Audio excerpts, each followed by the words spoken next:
예, 주말에 증시 정리해보는 시간입니다. 정리 시작해보겠는데, 미증시는 주간 단위로 봐도 그렇고, 일간 단위로 봐도 괜찮은 흐름이죠. 200일선 돌파하고 나서 200일선이 거듭 저항이 아닌 지지선으로 바뀌어 있는 그런 형태가 나오고 있거든요. 그러니까 주간으로 보면 달러가 1.4% 빠졌고, 금리가 3% 정도 빠졌고, 유가가 한 5% 올라가고, 증시도 반등을 했는데, 사실 이번 주에 달러 인덱스나 국채 금리가 올라갈 수 있는 이슈가 있었거든요. 그러니까 파월 의장 연설도 있었고, 그리고 주말에 미국 고용 지표도 잘 나왔는데, 그럼에도 불구하고 이 두 가지 수치가 크게 올라가지 못했다라는 점에서는 투자자들이 어느 정도는 이제 인플레이션이라든가 이런 것들 피크로 생각을 하고 있다. 이런 정서가 이제 투자들에게는 어느 정도 자리를 잡았다. 이렇게 볼 수 있는 것 같습니다.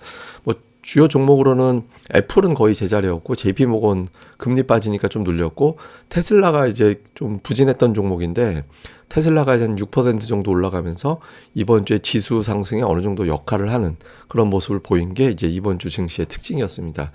뭐 주말로 돌아와서 보면 미국의 고용 지표가 서프라이즈하게 나오는 그런 결과가 나왔죠. 비농업 일자리 20만 명 정도 예상했는데 26만 명 넘게 나왔고, 시간당 임금 상승률도 0.6%, 예상이 0.3% 정도였거든요. 0.6%나 증가가 됐고, 전년 대비했을 때도 뭐 한 0.5%포인트 정도 예상치보다 더 잘 나왔거든요.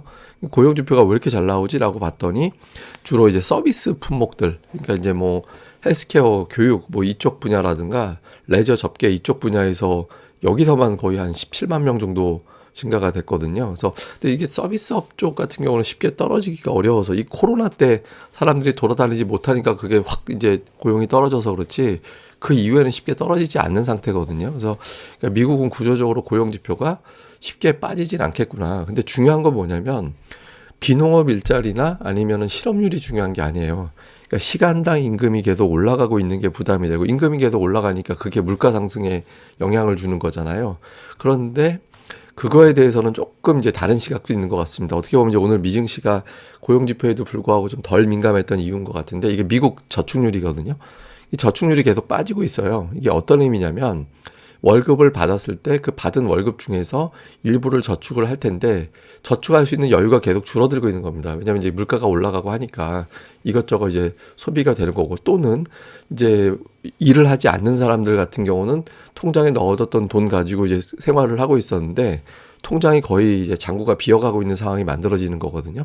그러니까 이렇게 되면 사람들이 일자리를 자꾸 구하려고 나오게 되겠죠. 그러니까 지금은 사람을 못 구해서 문제가 되는 건데, 사람들이 통장이 비네, 그럼 나 취업해야지라고 나오게 되면 일해야지 하고 하는 사람들이 늘어나게 되면 노동의 공급이 늘어나기 때문에 급여는 당연히 떨어지게 되는, 임금 상승률은 조금씩 둔화되기 시작하는 그런 모습이 나오게 되거든요. 그래서 최근에 이제 미국 저축률이 감소하는 거 보면서 이게 어쩌면 노동시장도 좀 둔해질 수 있겠다, 이렇게 해석하는 측면이 있습니다. 그래서 오늘 고용이 잘 나오긴 했지만 앞으로는 좀 둔해질 가능성도 있어, 이런 해석이 좀 나온 것 같고요.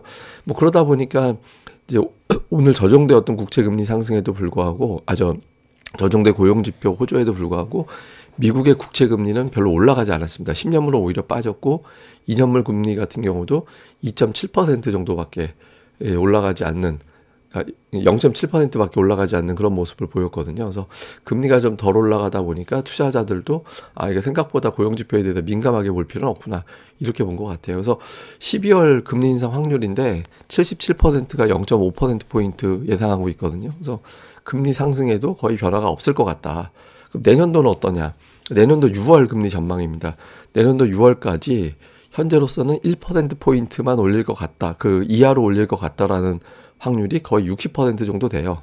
한 60% 정도가 넘죠. 그러니까 이번에 0.5 올리고 내년도에 토탈 0.5 정도만 올릴 것 같다라고 보는 사람들이 아직까지는 조금 더 많습니다. 그리고 이제 내년도 연말 기준으로 보면 여전히 금리는 하반기부터는 내리기 시작할 거야, 그러니까 이렇게 보는 투자자들이 있거든요. 그래서 그러니까 이제 전체적으로 오늘의 고용 지표가 금리를 높인다 하더라도, 기준금리 인상폭을 조금 더 상향할 가능성이 있다 하더라도 0.25%포인트 정도 수준이기 때문에 뭐 이 고용지표 가지고 놀랄 정도도 아닌 것 같고, 또 고용시장은 향후에 둔화될 가능성도 있고, 그러니까 이렇게 이제 투자자들이 판단을 한 것 같습니다. 뭐 그러다 보니까 이제 제가 제일 중요하게 본다라는 환율, 그러니까 이제 달러 인덱스가 오늘 오히려 빠졌거든요. 이건 무슨 의미냐면 투자자들이 돈을 쥐고 있는 것보다 어떤 하락했을 때 뭔가 좀 사볼까? 이렇게 생각하는, 이게 이제 주식이 될 수도 있고, 뭐 채권이 될 수도 있고, 여러 가지가 될 수 있겠습니다만, 어쨌든 그런 사람들이 늘어나고 있다라는 거예요. 그러니까 제가 이제 계속 이거 차트 아마 여러분들 지겹게 그려드렸던 거잖아요. 이 선 그려드리면서 불과 이제 몇 달 전만 해도 115를 넘어가면 안 된다. 115가 상단이 되고 빠져야 된다. 115, 116 요 라인이. 근데 딱 거기 정확하게 맞고 떨어졌거든요.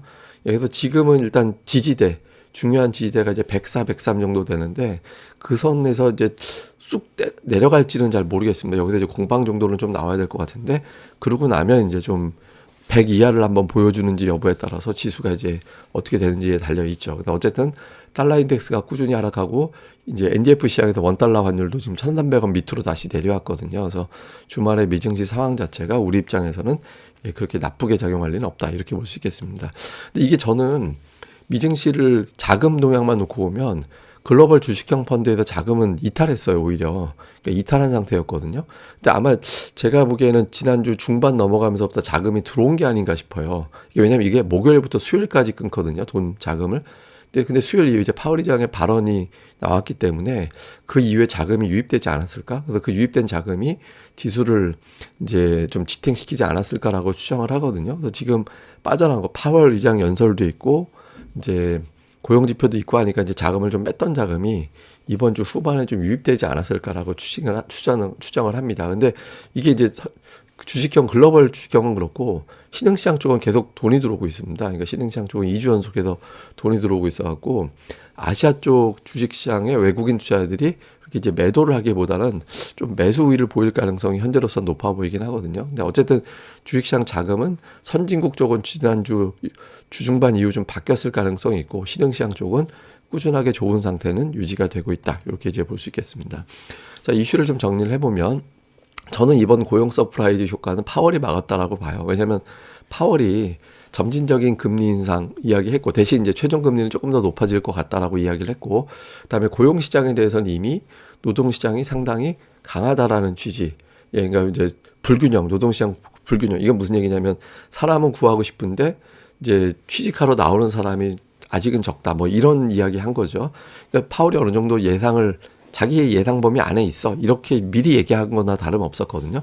이걸로 이제 일단 틀어 막았다라고 보는데 이제 CPI가 어떻게 나오느냐가 중요하겠죠. 그래서 CPI가 어떻게 나오느냐에 따라서 이 고용 시장이 나온 지표를 그때 가서 이제 뒤늦게 반영될 수도 있습니다. 그러니까 13일까지는 시장이 그냥 뭐 치고받고 정도는 가능할 건데 어쨌든 근데 그 이후에 만약에 CPI가 이상하게 나온다라면 좀 이제 이 고용까지 더해지면서 악재로 작용할 가능성이 있거든요. 그래서 일단 이제 이번 주까지는 일단 한 고비는 넘겼다 이렇게 볼 수 있겠고 오늘 또 시장이 올라간 이면에는 뭐가 있었냐면 시진핑이 제로 코로나를 완화할 것 같다라는 이제 이런 시사를 했거든요. 그러니까 EU 상임위원장한테 제로 코로나를 완화할 가능성을 시사를 했다라는 거예요. 어떤 식으로 얘기를 했냐면 사람들이 불만이 많다라는 걸 알고 있다. 그러니까 이렇게 얘기를 했거든요. 그래서 오늘 요 부분도 시장이 좀 낙폭을 줄이는데 일조를 했다라고 보거든요. 그러니까 이건 우리 시장에는 또 우호적인 재료가 될 수 있죠. 그래서 요 부분 좀 볼 필요가 있고 그 다음에 이제 중국이 확진자 증가되고 있는데 이거에 따라서